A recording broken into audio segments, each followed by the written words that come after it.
Enchanté. Salut. Bonjour. J'ai fait une interview qui était prévue pour Citizen K qui n'est pas passée. Ah, c'est dommage parce que j'aime bien. C'était passé dans Ça avait un été... concert. Voilà. Ah, ok, d'accord. C'est dommage, c'est Citizen Kane, c'est pas mal comme. Enfin, je sais pas si ça existe encore, mais. C'était Red Chef qui avait pas. Il avait. Bon. Qui avait dit. Il avait dit non. Je suis habitué. Bah, vous me dites, vous partez comme vous voulez, hein. Ah, ouais, moi, il n'y a pas de. Alors, bonjour Maurice Jean-Pierre. Bonjour Jean-Emmanuel. Donc, interview pour Gonzaï. Et la première question que j'avais envie de vous poser au sujet d'Artefact, qui vient juste de sortir en librairie. Oui. Le sujet vers le nord du ciel, donc la première partie de. Le premier récit, on va le premier dire. récit, voilà. Ouais.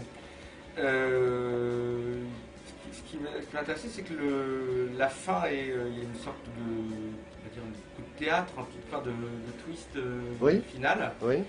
Et C'est exact. j'ai pensé à ça m'a renvoyé à un truc de la culture populaire, comme les épisodes de la 4e dimension et autres, mais avec la dimension métaphysique qui là n'est pas dans la 4e dimension, du moins. Les pauvres, faut pas en vouloir quand même. Et une contingence de la télévision aussi. Et donc c'est ça qui m'a intéressé, c'est qu'en même temps il y avait un côté une structure de roman populaire, on va dire, lié à une dimension métaphysique. Est-ce que c'était un choix de. Moi, je crois que c'est mon choix depuis le départ, sauf que. Enfin, depuis le départ, je veux dire. Depuis le départ de ma glorieuse carrière dans le monde des arts et lettres, l'idée c'était, c'était pas une idée, c'était plus une impulsion, une intuition, au départ même quelque chose d'un peu flou, je dois reconnaître, qui était que je remarquais par exemple que dans le rock, en termes en termes généraux, on va dire, que c'est pas vrai tout le temps bien sûr, mais bon, vous pouvez avoir un type comme Robert Fripp et King Crimson, ça ne va pas les empêcher, si vous voulez, de penser, de faire du rock, vous voyez. Bon, après, vous pouvez avoir téléphone, bon, ça c'est un autre problème. Mais en général, précisément aussi dans le monde anglo-saxon, qui est un monde beaucoup plus cultivé que les Français ne le pensent, je sais pas, je vais citer, je vais y aller comme ça, c'est le matin en plus, donc bon, j'essaie de me rappeler, mais je pense aux années 60 à Syd Barrett.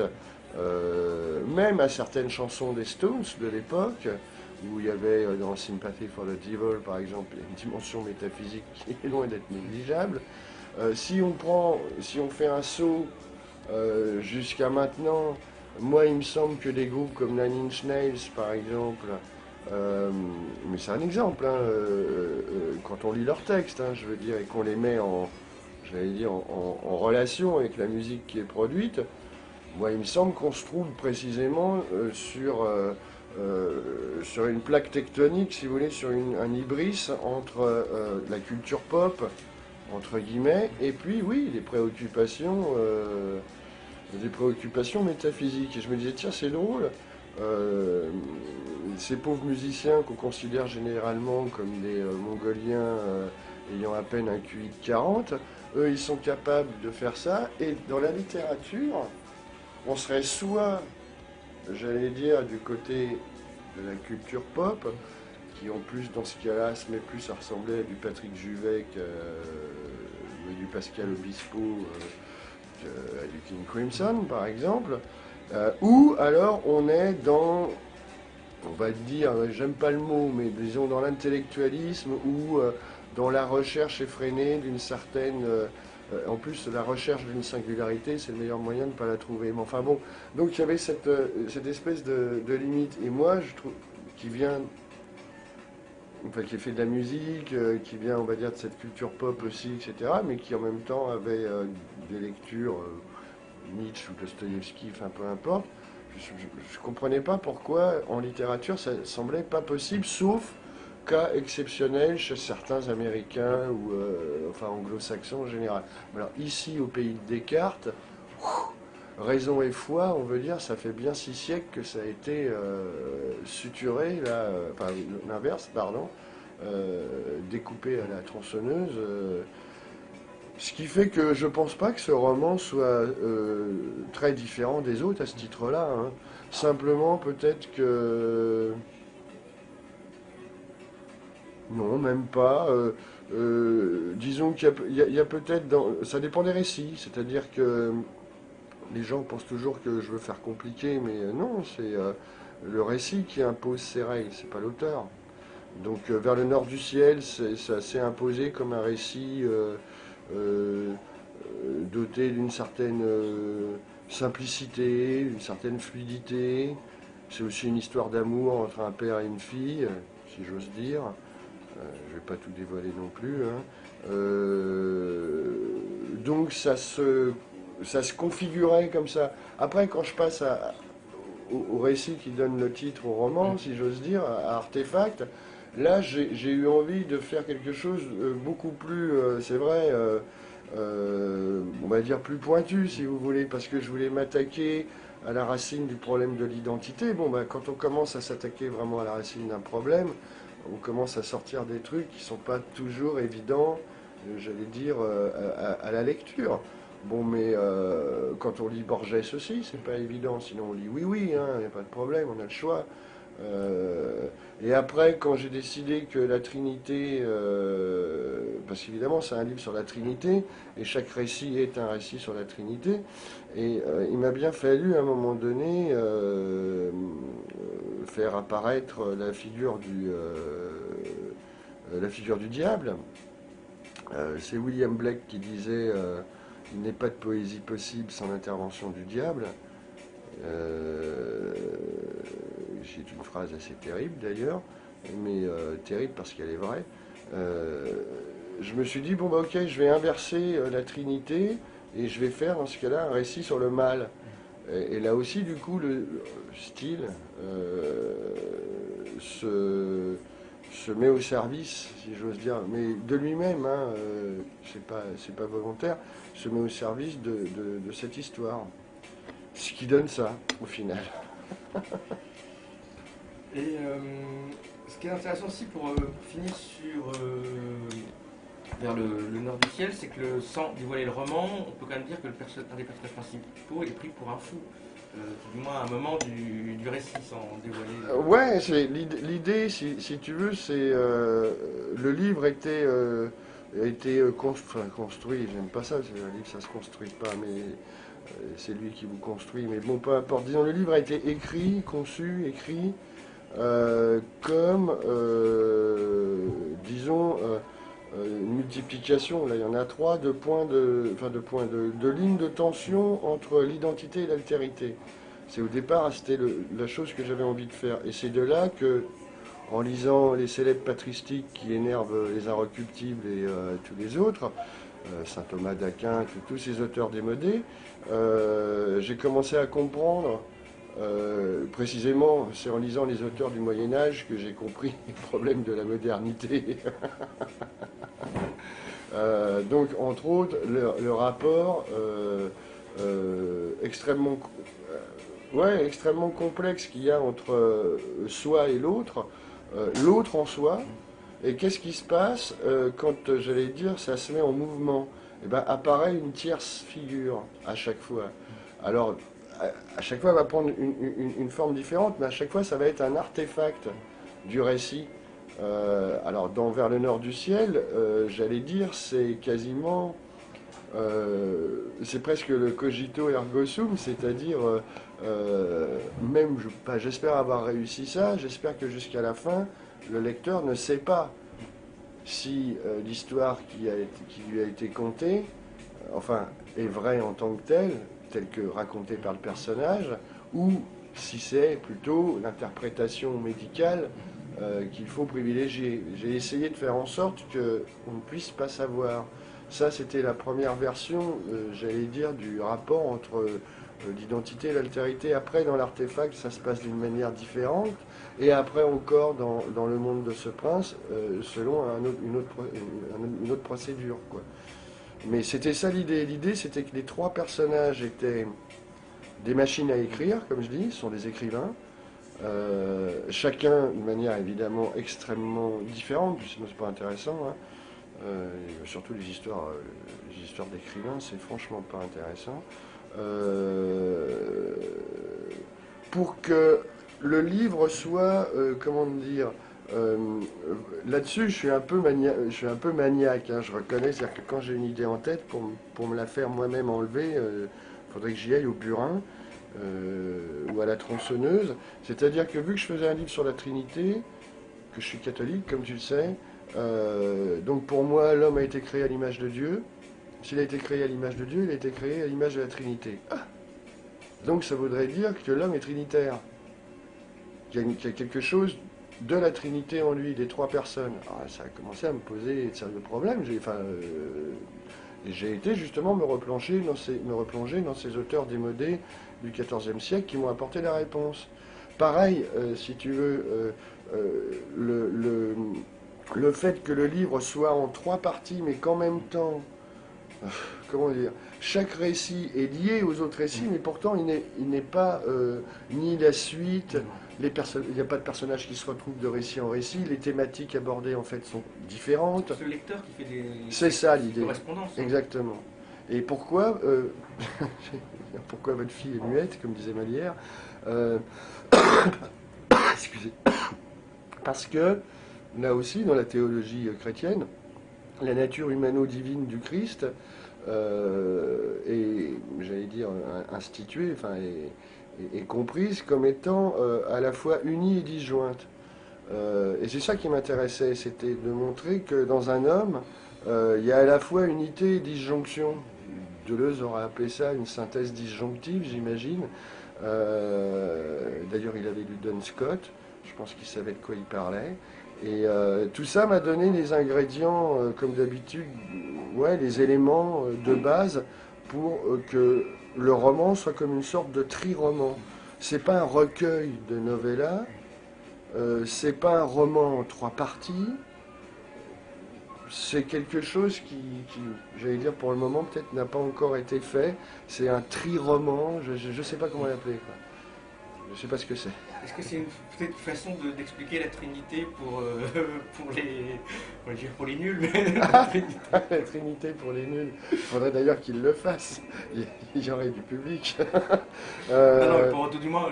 Non, mon idée c'est jamais. Non, moi je fais pas de littérature avec comme but, j'allais dire, d'élever le lecteur à des considérations même métaphysiques. Non, c'est le livre veut quelque chose veut prendre corps, c'est le cas de le dire, veut s'incarner.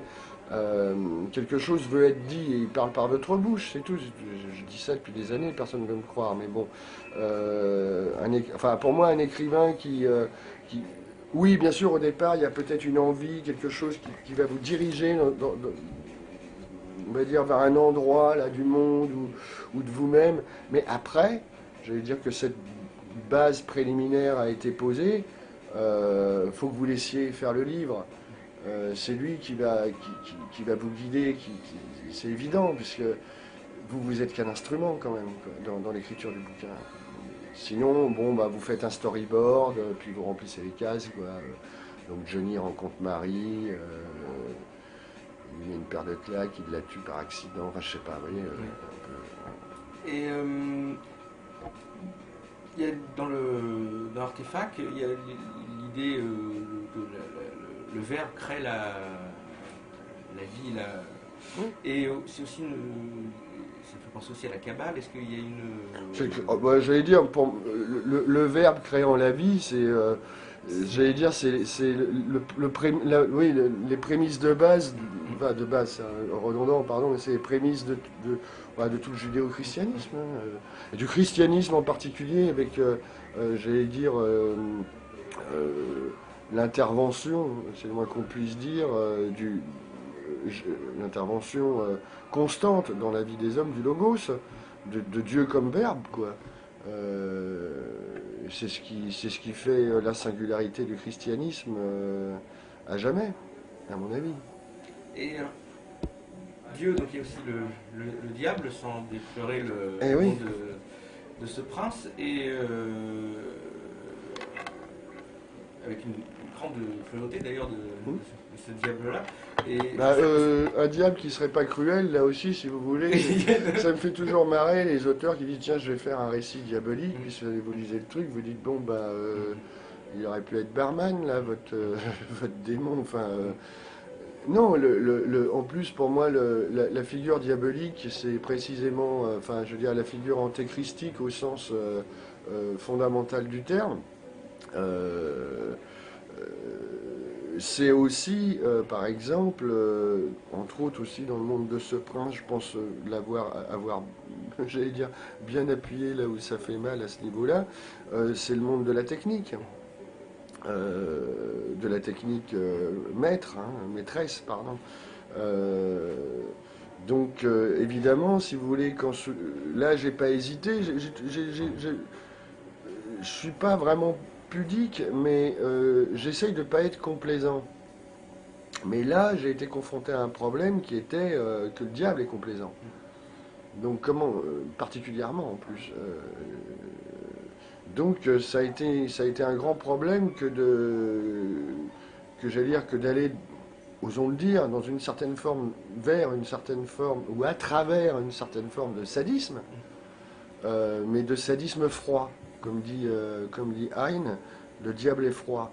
Euh, Justement c'est parce qu'il est froid, je dis, qu'il peut supporter tous les brasiers. Donc c'était ça l'idée, c'était de montrer que le diable c'est pas un être cornu avec une queue rouge qui brille dans la nuit, etc.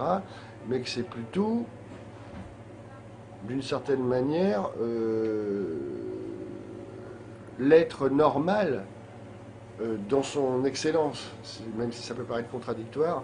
Bah, c'est la banalité du man d'Hannah Arendt, si vous voulez, version accompagnée par les Stooges, si vous voulez. Et ce diable, donc, il y a la technique qui joue un rôle très important. Et est-ce que vous avez voulu, par le biais de ce récit, notamment parlant d'Internet, est-ce que c'est une vision que vous voyez à long terme de l'évolution de ces techniques-là, même si évidemment c'est par le biais de la fiction? Est-ce qu'il y a une espèce de vision anticipatrice et Non, non, parce que ça pourrait devenir dans... bah, ça l'est déjà en fait. Si tu veux, le diable se sert d'Internet parce que le diable c'est l'inversion du logos, et pour moi Internet c'est l'inversion du logos, surtout ce que c'est devenu ces dernières années. On pouvait encore avoir, moi j'ai jamais eu j'allais dire d'abord j'ai jamais eu trop de tendances utopiques, j'ai été vacciné très jeune, et d'autre part par rapport à, on va dire, à cette utopie spécifique de l'information libre, globale, etc., etc. Je me rappelle au milieu des années 90, quand on va dire, Internet en tant que tel s'est vraiment posé quoi, sur le monde, je disais à mes amis qui disaient, je sais pas, oui d'accord, c'est bien, je vais m'en servir, c'est sûr, envoyer des emails, c'est pratique, aller visiter des sites web pour trouver de l'information, c'est très bien. Mais il me semble qu'il y a comme une ombre portée là-dessus, mais j'arrivais absolument pas à la définir. Et je crois que si on regarde on va dire le monde du web aujourd'hui, on commence déjà à mieux comprendre, je pense, ce qui est en train de se passer. C'est-à-dire que malheureusement, enfin, toute massification, par définition, est totalitaire. Donc Internet a beau être entre guillemets un produit démocratique. Déjà, pour moi, la dictature n'est jamais qu'un produit de démocratie. Hein. Tous les dictateurs ont été mis au pouvoir par la démocratie. Il n'y a pas de contre-exemple dans l'histoire, donc c'est dommage, hein, mais c'est comme ça. Donc on est face à un objet, une simulation d'objet, au pluriel en plus, où la vulgarité, la haine, l'ultra-violence gratuite. Bon, maintenant, un type se fait égorger au fin fond du Yémen, enfin, ou je sais pas où, Il est filmé par 40 bédouins et la vidéo fait le tour du monde. On voit le type se faire trancher la gorge comme un porc. Des types se font agresser dans le métro, enfin des types ou des jeunes femmes se font agresser dans le métro et ça va être filmé au portable et ça va se retrouver sur le net. Donc là, on est entré là vraiment dans ce... Et je crois que c'est ça le truc, c'est que peut-être la science-fiction a perdu à cette époque la fenêtre de tir pour montrer vraiment ce qu'allait devenir le réseau. Ouais, il y a eu, je crois que tout le monde y a cru de bonne foi. Personne n'aurait imaginé que, bon, les gens allaient se dire, oui, bon, on va bien trouver des photos porno, oui, bon, j'allais dire, ça n'a jamais tué personne, n'est-ce pas? Mais quand vous avez des sites pédophiles, quand vous avez des sites de haine raciale ou, enfin, peu importe, antisémite ou des sites pro-terroristes, pro-Al-Qaïda, etc. Enfin, vous voyez, là, à ce moment-là, vous commencez à dire, ouh là là, la figure du monstre commence à apparaître. Donc c'est évident que dans le monde de ce prince, comment dire, le diable, ou plutôt celui qui se fait appeler son frère, se servent comme même d'une extension de lui-même, de l'Internet, pour dire à l'humanité, je vous tends votre miroir, c'est ma job, voilà ce que vous êtes, regardez-vous bien en face. Et c'est ce qui se passe quand vous ouvrez votre PC, que vous tapez une recherche Google, que vous avez, je sais pas, 5000 hits, et puis que vous allez voir un truc. À un moment donné, vous allez tomber inévitablement sur un truc bizarre. Si c'est sur un, déjà, c'est cool. Mais sinon, ça va être sur 30. Voilà, quoi. C'est bizarrement... Internet apparaît, j'allais dire, comme apex de la démocratie, et en même temps, c'est à ce moment-là qu'il l'a fait sombrer. Alors j'avais un petit jeu super ludique, bon, c'est quelques noms, et c'est d'avoir mon avis. votre avis rapidement. Il n'y a pas de piège, hein, Non, j'ai mis des noms, voilà. Alors c'est juste comme ça les premiers mots qui peuvent vous venir à l'esprit. Orson Welles. Orson Welles, La soif du mal. Philippe K. Dick. Oh là là, Philippe K. Dick, mon Dieu. Difficile de trouver un seul mot, mais... Ouais, Philippe K. Dick, c'est... Évidemment, je suis obligé de dans un premier temps, je vais me référer à leur œuvre parce que système intelligent, vivant et agissant. James Ellroy. James Ellroy, Le Grand Nulle Part, c'est-à-dire Los Angeles. Michael Moorcock.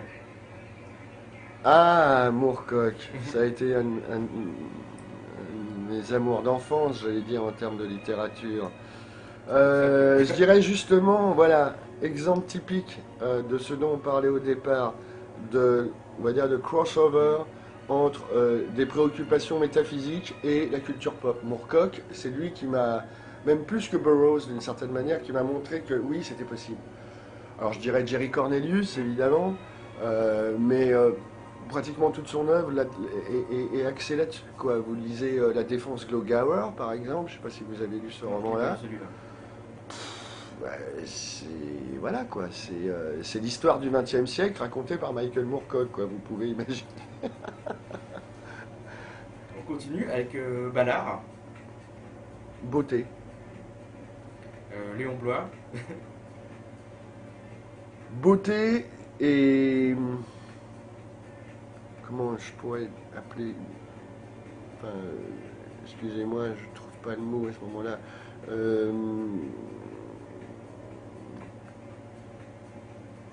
Je dirais pas cruauté parce que c'est pas le mot juste pour Blois. C'est pas un être cruel. C'est beauté et... Comment dire excusez-moi, je trouve pas le mot, c'est dommage.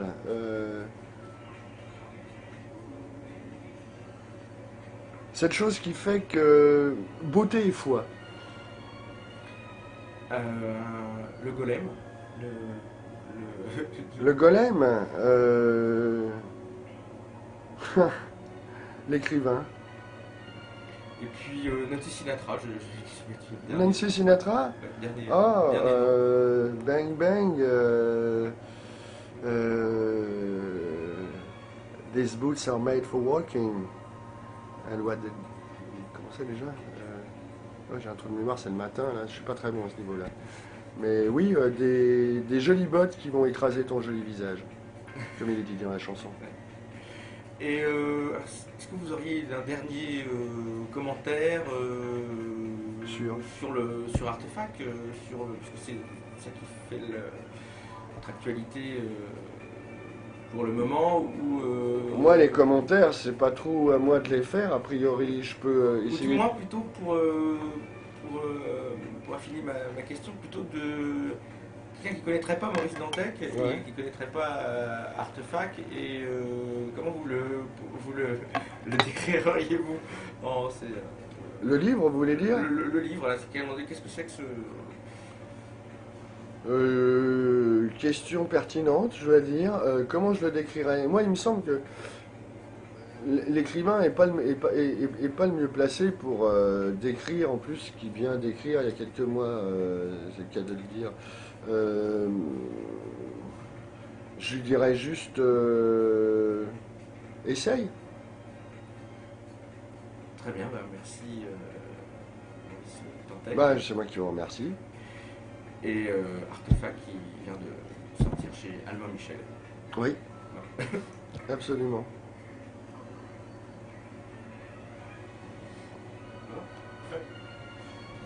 Ça a été? Bravo, aucun problème.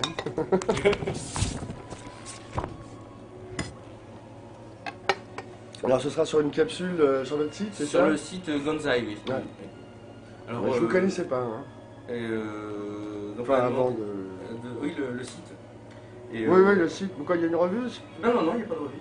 Non, c'est juste sur le net. Et qu'est-ce que je voulais dire d'autre? Oui, donc j'en ai parlé avec David de supprimer tous les... Enfin, d'enlever la possibilité de commentaires pour éviter Ouais, les- parce que si tu veux, c'est le problème. Enfin, les attaques. tu vois, c'est le problème du net. C'est-à-dire que, bon, tu vas sur Dailymotion, n'importe quoi, hein, ok, ou un site web comme le tien, par exemple, tu vois, bon.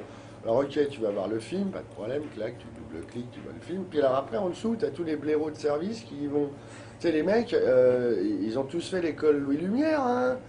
Attention, c'est tous des Stanley Kubrick en puissance, quand c'est pas des Faulkner déjà aboutis. Donc moi, au bout d'un moment, si tu veux, j'allais dire, faut pas croire, je suis quand même assez blindé, comme tu vois, j'en ai pris pas mal depuis quelques années, donc bon, j'en ai un peu rien à foutre. Mais d'un autre côté, si tu veux, c'est par rapport, c'est-à-dire que par rapport à moi, moi, j'en ai rien à foutre, si tu veux, mais c'est par rapport au truc qui a été fait.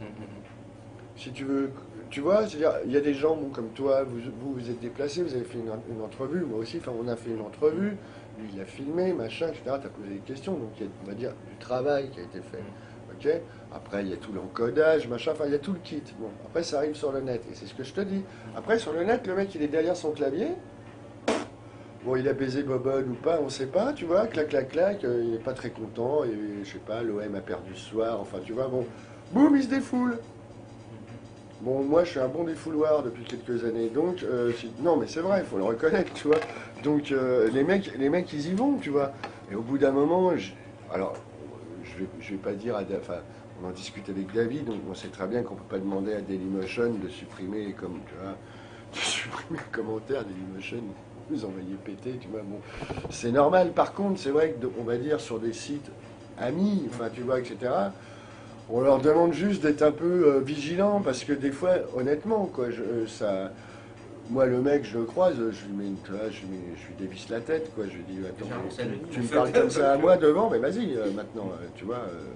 Généralement, c'est anonyme, donc on peut... Oui, mais c'est ça. Alors, c'est un truc que j'ai oublié de dire d'ailleurs, si tu veux, parce que c'est important, c'est que Internet a précisément, si tu veux, provoqué ça. C'est que d'une certaine manière, elle a à la fois enfin il a ou elle, enfin peu importe, l'objet Internet, si tu veux, a à la fois fait exploser les égos, c'est-à-dire que tout le monde a son site, on est d'accord, ou son blog, etc.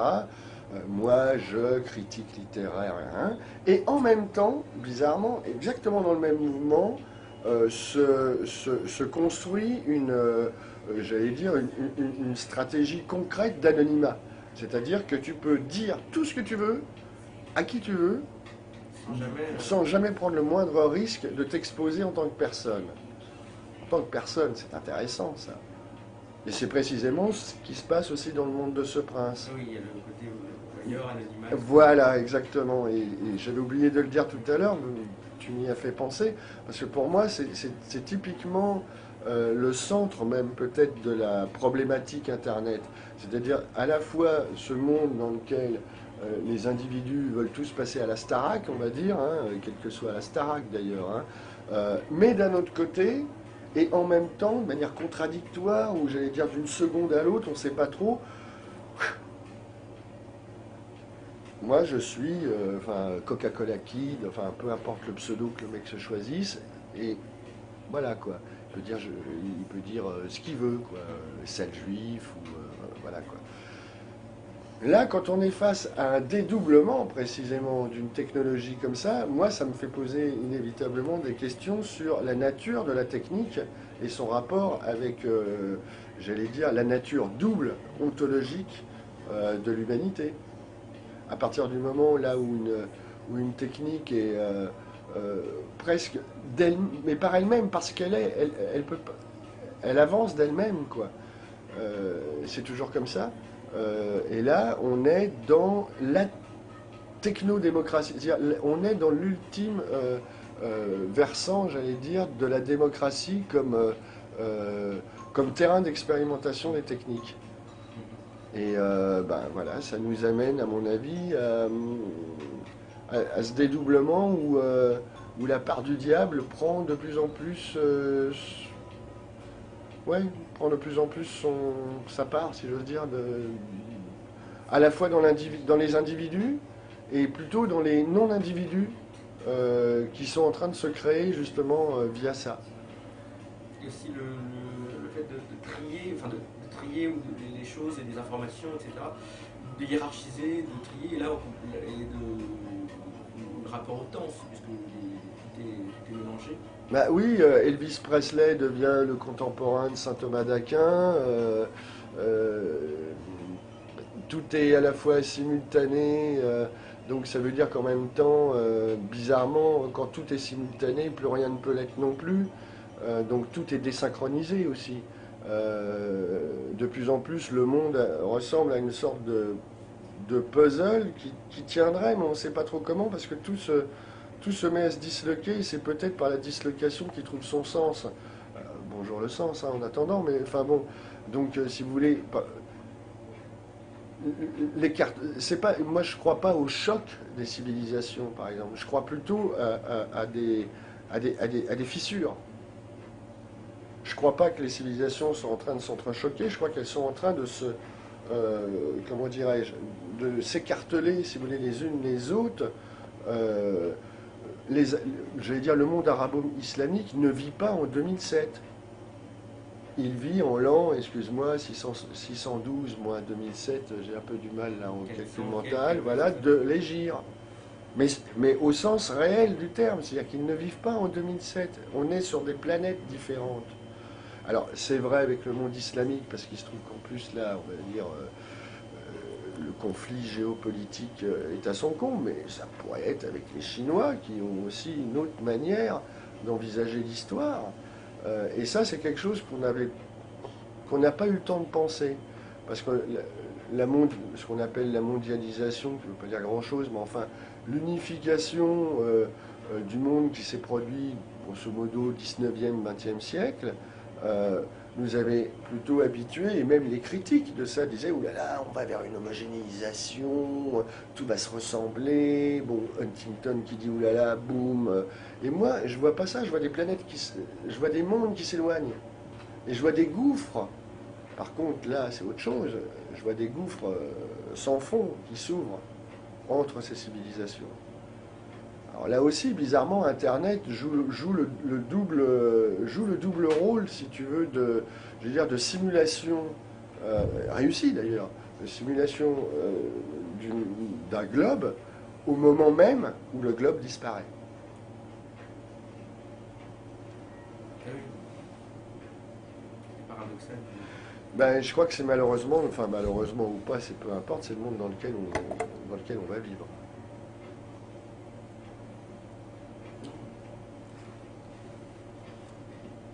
Qu'est-ce que je voulais dire Ah bah oui, je tire le papier. Une petite signature. Ouais. Justement, le pacte faustien, je vois. Je me signe avec.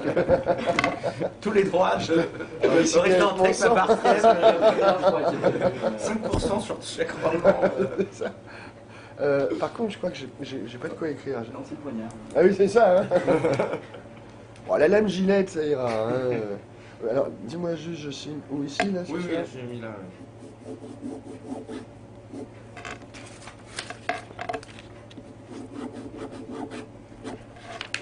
J'en garde un, Bah oui, oui. c'est ça? Ok. Je vais demander des petites étiquettes. Ah, ok.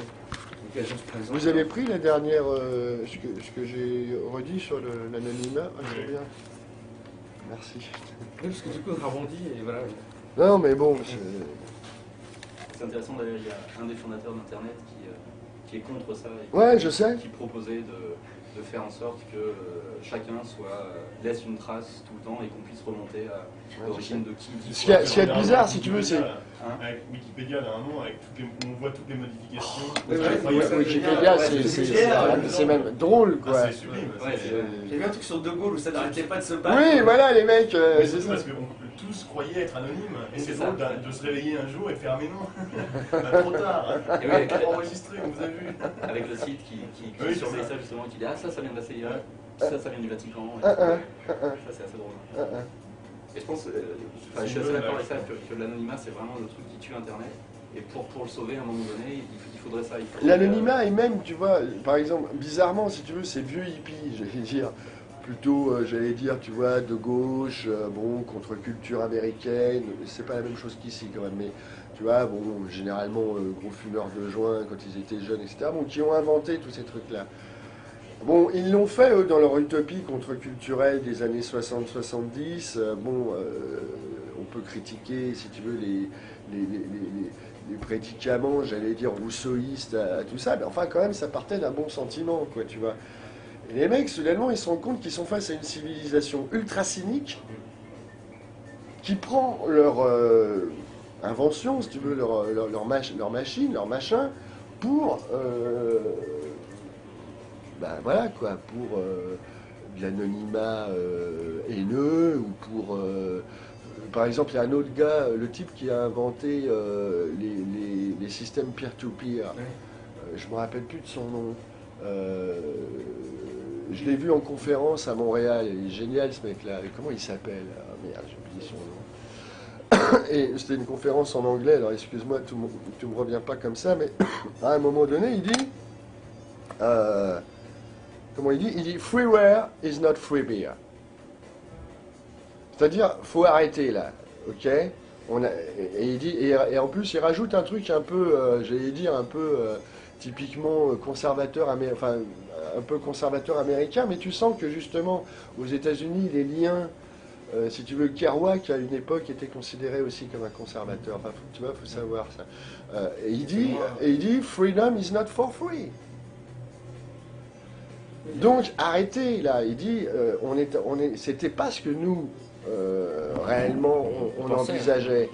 Alors, évidemment, bon, j'allais dire la jeune génération entre guillemets, qui elle est sur ce track entre guillemets, ce chemin de la raison cynique, comme dirait Sloterdijk, comprend pas comment ça, ce type de 50, enfin presque 60 ans maintenant, qui fumait des joints en 1968 en écoutant, je sais pas, enfin tu vois, Grateful Dead, maintenant il vient nous faire la leçon, parce que lui, le mec, il a inventé l'objet, et il se rend compte que au final, 20 ans plus tard, on va dire, ça ressemble pas du tout à ce qu'il avait conçu.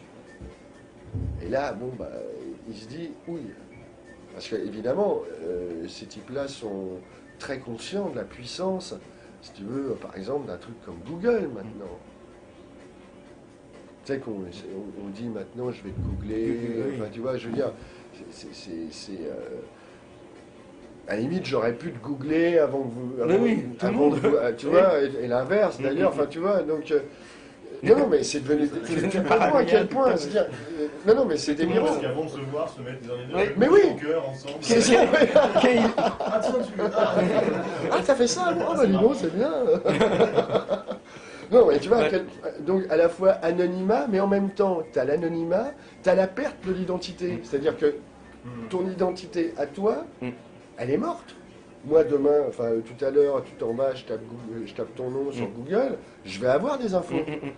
Tu vois? Donc, mais toi, bizarrement, en même temps, tu peux avoir les miennes, mais toi, dans le total anonymat, et moi, tu vois, on est dans cette espèce de constant... Oui, surtout tout est écrasé, puisque les informations, c'est différentes époques, différents trucs, différents machins, tout est ça crée des personnalités arbitraires et exclusivement factuelles. Quoi. Ouais. Puis du coup, si tu veux, évidemment, au bout d'un temps, j'allais dire, ça devient, enfin pour celui qui est le googleur, si tu veux, le chercheur d'informations, ça devient normal. Il n'y a plus de... Tu vois, j'allais dire, oui. Et là, je crois qu'il passe à Spock, un truc dont ils ont parlé, là, qui est encore plus. T'as entendu parler de ça? C'est un truc qui. De toute façon, c'est version bêta, mais ça, voilà, là, ça va être. Je crois qu'il va y avoir quoi? Ça va être l'adresse en plus ou le maximum d'infos possible sur le profil des gens. Le profil. Le profil, mais tout, les goûts, les tendances politiques, les gens vont pouvoir. Tout ça, je sais pas les détails, mais c'est ça. Bon, alors là, on passe encore un cran au-dessus.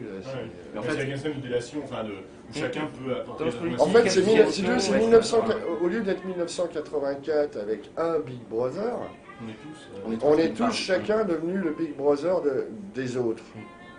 Alors, un coup, on est Big Brotherisé, l'autre coup, on va être Big Brother, tu vois, mais... Ou même, j'allais dire, c'est ça qui est encore plus fort, simultanément. Il suffit de changer de clic, j'allais dire. Là, on commence, j'allais dire, le diable commence à rigoler. C'est ça.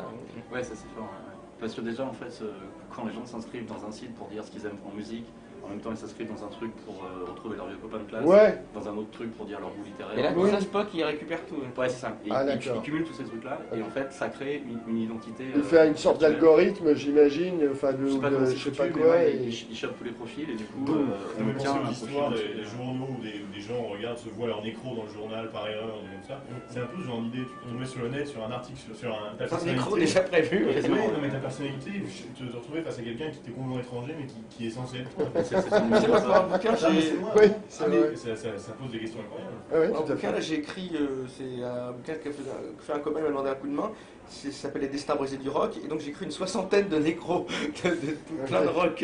Et au bout d'un moment, il arrive que, pareil, on commence à faire soi-même ses statistiques. Il dit, ah voilà, tant de guitaristes, tant de trucs, à tel âge.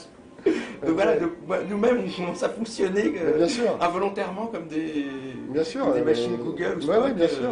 Parce qu'on commence soi-même à faire ces petits camemberts avec les... Oui, ça je pense qu'en plus c'est la force du médium, quoi.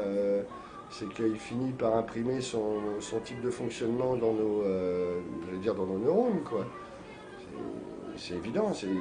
Je pense même que l'ordinateur, c'est quand même, entre guillemets, d'une certaine manière, fait pour ça. On pense que l'ordinateur imite le cerveau. Et si tu veux bien rallumer, il y a un truc qui me vient. Oui, c'est ça. On pense que l'ordinateur imite le cerveau, et moi je pense que de plus en plus, c'est le cerveau qui se met à imiter l'ordinateur. C'est-à-dire que, comme tu disais, on absorbe le comportement que Internet ou des moteurs type Google ou ce truc Spock qui va nous profiler psychologiquement va nous imprimer en nous, quoi. Donc c'est vrai qu'on sera à la fois Big Brother et Big Brotherisé, et puis on sera, j'allais dire, amené probablement un jour à tomber sur, alors là on arrive presque au sommet de l'absurde d'une certaine manière, à tomber sur un portrait de soi-même, fabriqué par un algorithme, peu importe, et où effectivement, nous-mêmes, on ne se reconnaîtra pas. mais où des millions de personnes nous reconnaîtront. Alors là, bon, on est, si tu veux, quelque part aussi dans la thématique du livre, puisque c'est toujours ce rapport entre l'identité et l'altérité. C'est quoi être soi, et c'est quoi être l'autre en soi, et c'est quoi être un autre. Comment ça fonctionne tout ça? Avec Internet, j'allais dire, et les technologies qui se préparent là, ça commence à devenir sacrément brouillé tout ça. Anonymat, pseudonymat, ego trip, tout ça sur le même niveau, dans la même machine, j'allais dire, oula. Oui, parce qu'il y a aussi, j'oubliais, mais toujours sur Internet, il y a le deuxième monde aussi. On peut... Oui, par exemple, les mondes persistants arrivent déjà... il va y avoir une multitude, je pense, si tu veux, d'objets, par exemple, bon, les mondes persistants, ou les super Google, on va dire, ou des choses dont tu vois, qu'on n'imagine pas encore, et qui vont vraiment... Les gens pensent que, souvent, ils disent, oui, la technologie transforme l'homme, mais moi, ça de manière un peu, je dirais, abstraite, peut-être. Ils ne se rendent pas compte de la concrétude de la chose, ils ne se rendent pas compte de l'imbrication réelle, concrète, que la machine a sur nous, quoi. Ils ne veulent pas voir, quoi. Et au bout d'un moment, pourtant, ils se mettent à fonctionner comme la machine, ou comme la machine voudrait qu'ils fonctionnent. C'est l'autiste pur, c'est-à-dire qui n'oublie pas et qui ne traite pas par émotion. C'est assez fou. Surtout face à des portraits, c'est l'idée des portraits, quoi. Pur, ouais, vraiment statistique. Absolument. D'ailleurs, si tu veux, c'est pour ça que le diable, à la fin, parle toujours des nombres, si tu veux, comme ses alliés, quoi. C'est-à-dire, lui, ce qu'il voit dans les individus, c'est une masse statistique d'organes à qui il va pouvoir choisir un certain nombre de méthodes de destruction, de manière extrêmement technique, oui, absolument. Et en même temps, je pense que même s'il va très loin, si tu veux, ce diable, c'est aussi nous-mêmes. Ce que ce monde est en train de nous faire nous transforme en ça. Oui. On est au début de l'Internet, de toute façon. Oui, sans compter que quand on pense que ça a, disons, une quinzaine d'années, oui, on peut se poser des questions. Et comme on en parlait avant, ce qui est bizarre, c'est... Enfin, bizarre, pour autant qu'il y ait quelque chose de bizarre dans tout ça, mais les fondateurs, on va dire, de cette technologie, généralement des Californiens venant de la contre-culture, hippie, etc., se rendent compte que c'est un monde, ce monde de la raison cynique, qui s'empare de leur objet. Ils auraient dû, à mon avis, être un peu moins rousseauistes et un peu plus méfiants, mais bon, comme je vous disais, ça partait d'un bon sentiment. Mais 20 ans après, ils se rendent compte que c'est la société ultra cynique d'aujourd'hui qui, soudainement, voit dans Internet, mais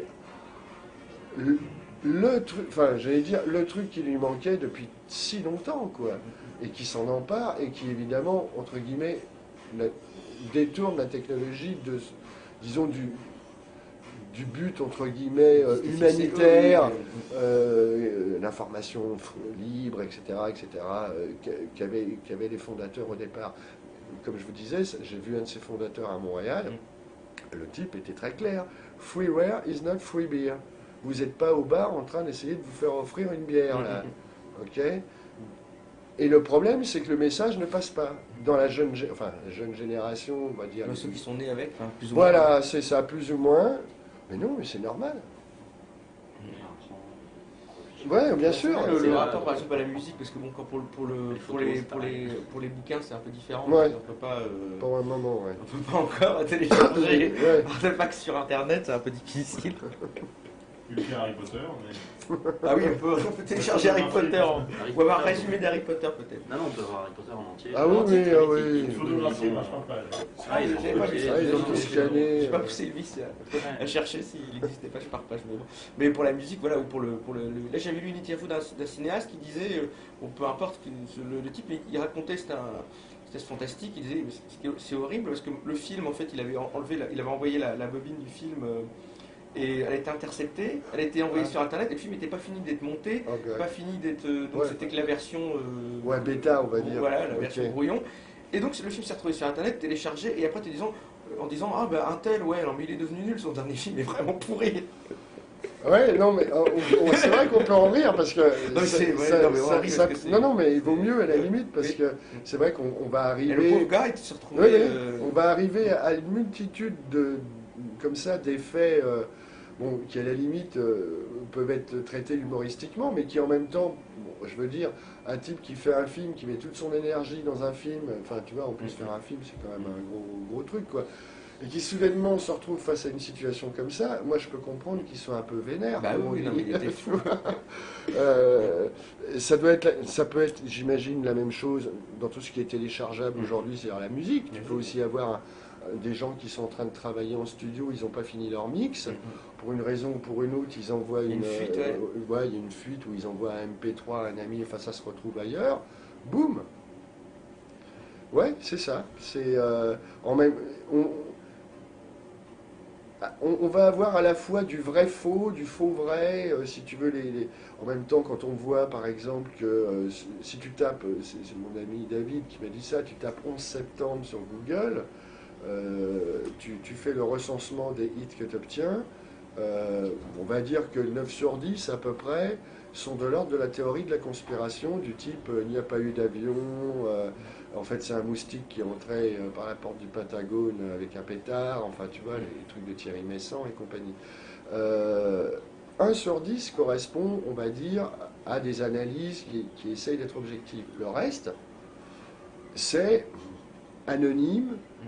Donc le type peut dire n'importe quoi, c'est les juifs, les martiens, enfin tu vois, la CIA, peu importe. Attends, j'entendais le patron d'un site d'info qui disait, lui de manière qui me semblait excessivement naïve, en gros, que c'est super parce que maintenant les articles des journalistes sont modifiés grâce aux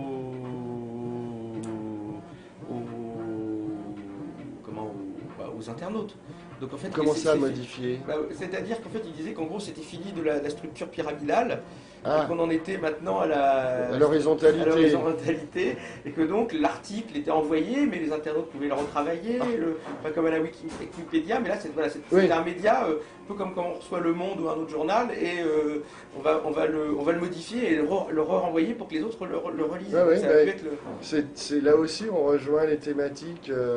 Ou comment, par exemple, le diable, si tu veux, diffuse l'information à travers le monde en faisant en sorte que, évidemment, chacun soit aussi diffuseur. A priori, si tu as cette possibilité, toi aussi, d'être diffuseur, tu peux intervenir sur le contenu. Ça pose des questions sur l'art aussi, parce que les gens, à force de connaître, effectivement, ça rejoint le Google, etc., connaître les artistes, les créateurs, etc., il y a une certaine exigence de... on devrait avoir vu ça, parce qu'on s'est donné à ça, donc vous auriez dû faire ça pour nous. Ça aussi, c'est pas mal. C'est ça, le film, ceux qui voient le film en avance, ils disent non, lui c'est fini, c'est pas du tout ce qu'on voulait, c'est nul. Incroyable. Parce que maintenant, il y a le pouvoir surtout aux États-Unis, là ça rejoint plus les blockbusters, mais ce qu'ils appellent les fanboys, les nerds, les nerds, ouais. qui passent leur temps sur les forums et à faire pression pour dire oui, tel film. Je sais pas, je vais prendre un exemple.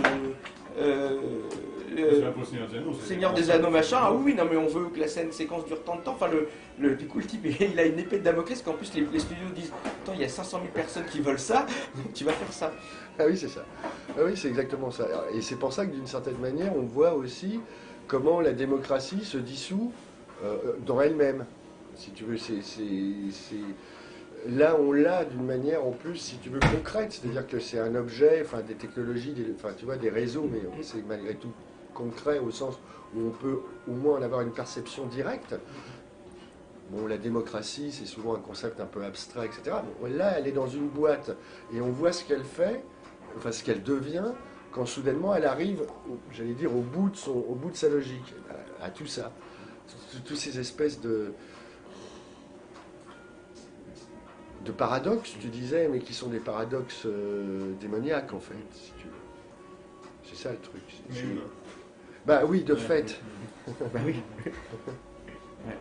Et alors c'est vrai que cette espèce donc les types dans les studios se dorment plus, quoi, parce qu'ils savent que derrière, il y a toujours une armée de... C'est ça, si tu veux, c'est bizarre, c'est une espèce de de massification de l'anonymat qui fait qu'effectivement, c'est 500 000 anonymes qui vont pouvoir influer peut-être sur le travail, le contenu, le travail d'un artiste, on ne sait pas.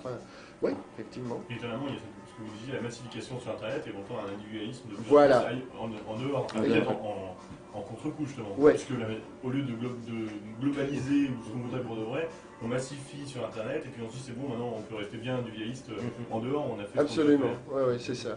Mais en même temps, il y a des recoupements, c'est-à-dire que si tu veux, on va dire, les singularités à l'extérieur du monde d'Internet ont tendance à s'estomper, tout le monde a tendance un peu à...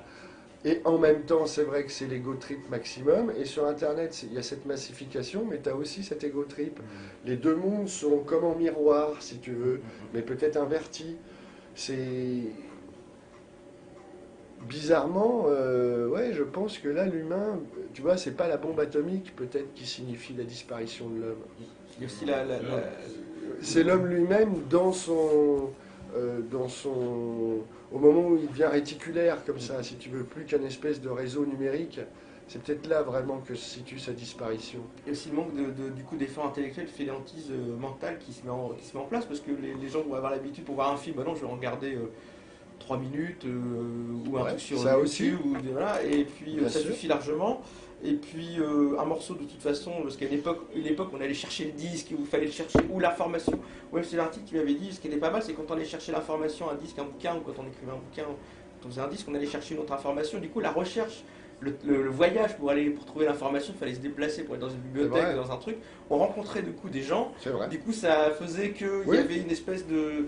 Du coup, la quête était aussi intéressante que le bon vieux, j'allais dire le bon vieux syndrome d'Ulysse, j'allais dire. Hein, c'est pas le but du voyage qui compte. Les voilà. les bouquins, mais du coup, il n'y a plus la quête, quoi. Donc, non.